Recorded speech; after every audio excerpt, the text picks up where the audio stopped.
Memes are life, and by this I mean that memes are becoming a way of communicating in all aspects of life. I love memes and consider myself to be something of an expert on them. Like everything in life, good and bad implications can be had with using memes.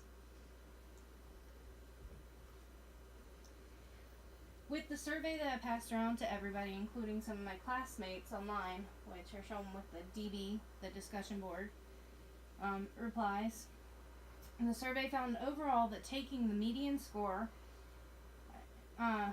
everyone is down the middle on whether or not they enjoy memes. This is sad to me. I also found that on a scale of 1 to 10, of how familiar you are with memes, the median score was 6.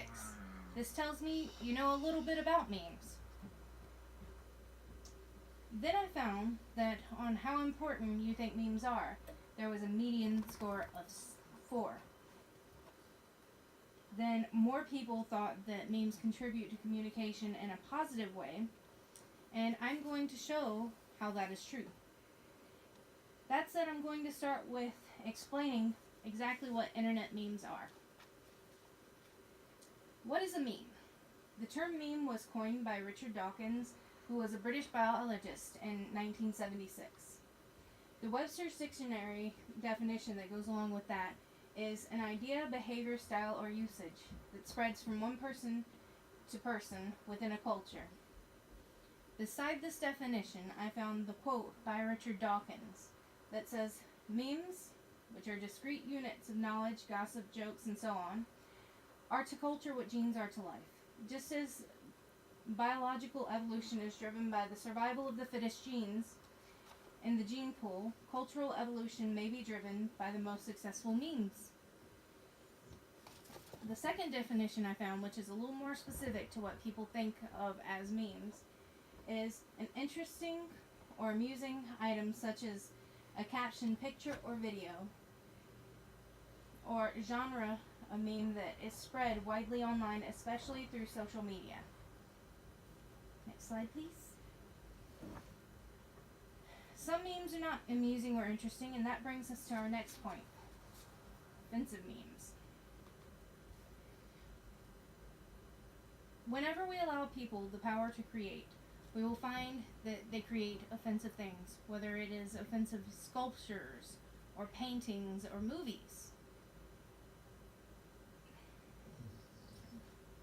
There are offensive memes out there. The power of an offensive meme is only in how often it gets shared, liked, and communicated throughout the internet, and how much value you're willing to give a meme. If you're easily offended, then the internet may not be for you, and that's okay. But anonymity does crazy things to people.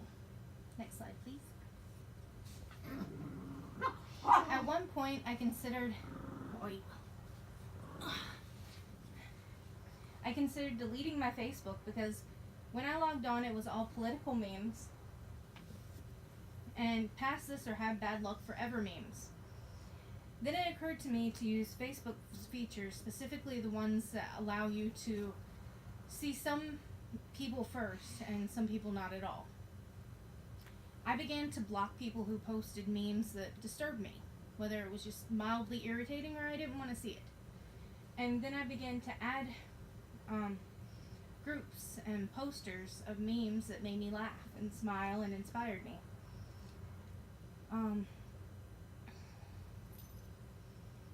Next slide. Now on my Facebook, memes are pretty much what I do.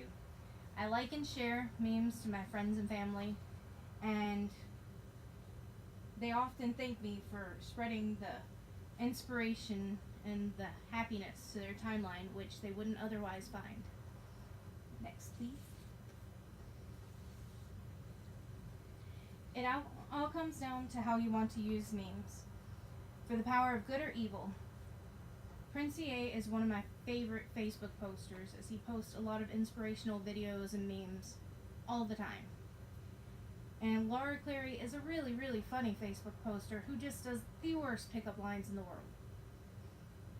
I feel like a meme's true superpower lies in its ability to unite people through simple graphics and a few words. Next slide, please.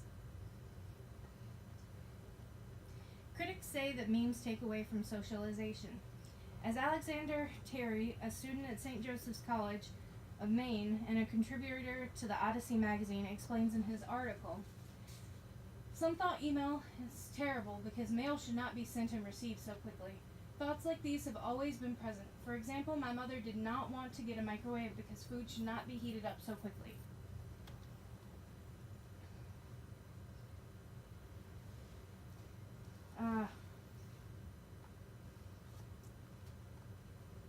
Culture has always evolved, as has language. My grandmother, a 12th grade English teacher, was horribly shocked when they added ain't to the dictionary, because she grew up in a world where ain't isn't a word. I heard that my entire childhood, and when they added it to the dictionary, it was the end of the world. Yet there it is today. Ain't is in fact a word. You can look it up in the dictionary and it's there. English has evolved. We no longer speak Elizabethan English, yet we still speak English. Next slide, please. There are lots of social building memes. Memes that bring people together through mutual likes and dislikes and through relatable content. Memes that make people feel less alone and say, there's someone out there that experiences this just like I do. And in a world where people are losing that sense of connection because of this age of technology where everyone's living their lives online, it can make the lonely feel less alone, which is pretty extraordinary. Next. Memes can help raise awareness for massive issues like the case of Trayvon Martin.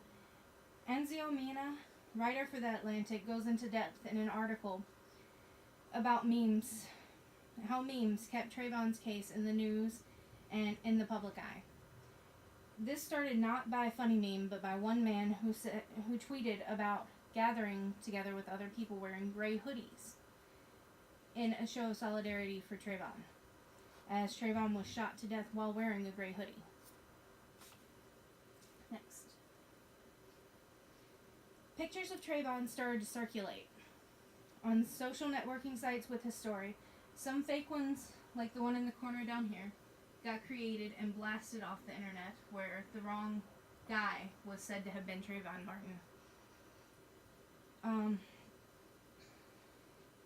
People from all walks of life joined in together wearing gray hoodies in search of justice for Trayvon. There was also a blind lawyer in China named Chen Guangqing, who was unfairly arrested. And China blocks anything they view as a meme or an attempt to gather a mass of people for a cause. So people got creative, and the rise of the Chin meme happened. People donned sunglasses as it could be said that they were just taking a selfie on a sunny day. They changed hashtags constantly. As one was blocked, a few more popped up. They went through various hashtags, from blind man to quotes from the Shawshank Redemption. They even came up with the CGC meme, which was meant to look like a knockoff of the KFC logo, so it was passable on the internet. The man was eventually freed. These messages were spread like wildfire, and this brings me to my last point.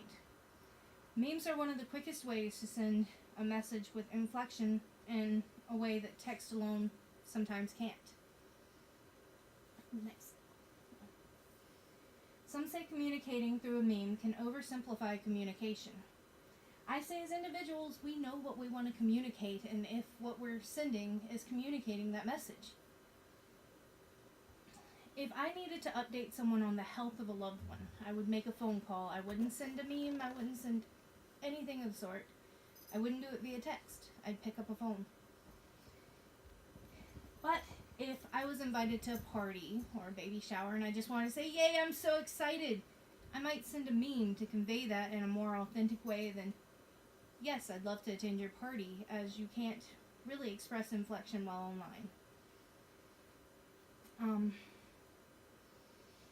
Sometimes memes can give more feeling and a more sincere feeling to what you're trying to say online. I think my audience member, Adam Logan, said it best when he said, memes allow people to condense a whole idea into a small, simple phrase or image. Behold.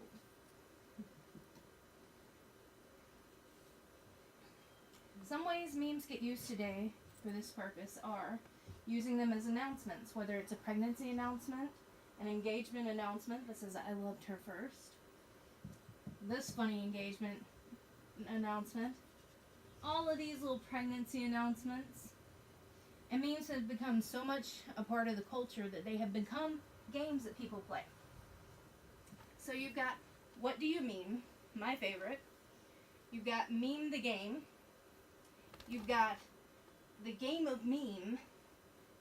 And they're all incredible. And as a group, we understand them. Even though it's just pictures, we understand them as if they were words.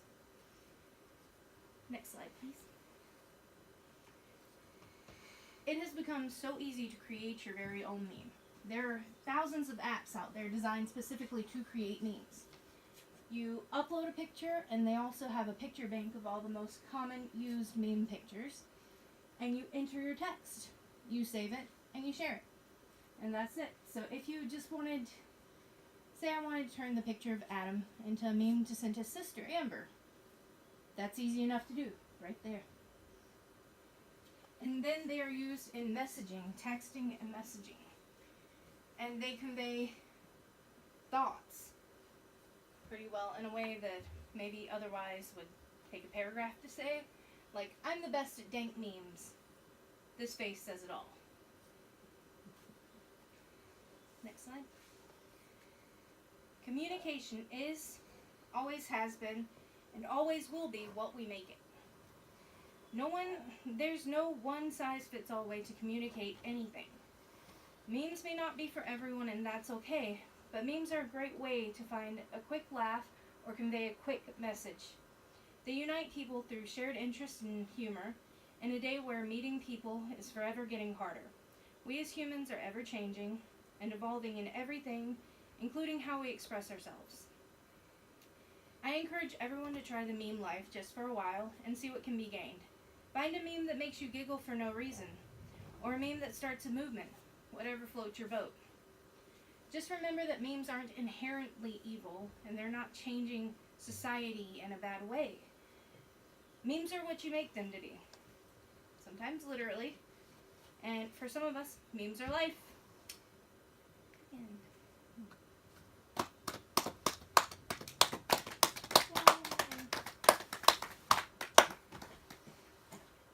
I'm really hoping this was recording.